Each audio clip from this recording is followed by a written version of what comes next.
వేపనపల్లి నియోజకవర్గంలో అన్నా డీకేఎం పార్టీ అభ్యర్థి కేపీ మునిస్వామి శనివారం సూలగిరి యూనియన్లో ఎన్నికల ప్రచారం చేపట్టగా ఆయనకు ఆ ప్రాంత ప్రజల గురించి మంచి స్పందన లభించింది. అన్నా డీకేఎం పార్టీ అభ్యర్థిగా తన ఎన్నికలలో భారీ విజయం సాధించి మళ్లీ అదే నియోజకవర్గంలో బీజేపీ కూటమితో కలిసి ఆయన పోటీ చేస్తున్న విషయం తెలిసిందే.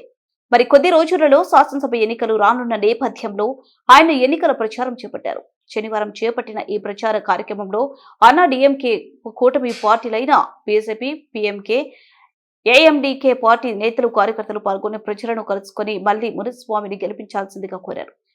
అత్తిముగ్గం పంచాయతీ యూనియన్లోని నరసీపురం తదితర గ్రామాలలో ఆయన అన్నా డీకేఎం పార్టీ తరపున ఎన్నికల ప్రచారంలో పాల్గొని తనను గెలిపించాల్సిందిగా ప్రజలను కోరగా ఆయనకు ప్రజల నుంచి మంచి స్పందన లభించింది.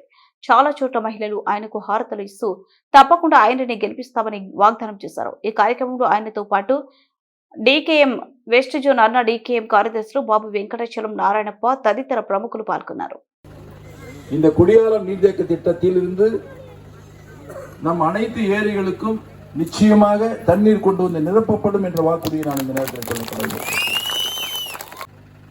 அதையெல்லாம் பொருட்படுத்தாமல் கடுமையாக உழைத்து அத்திமுகம் ஊராட்சியில் நல்ல வாக்குகளை பெற்றுக் கொடுத்தவர் அன்பிற்குரிய சகோதரர் சுரேஷ் அவர்கள்.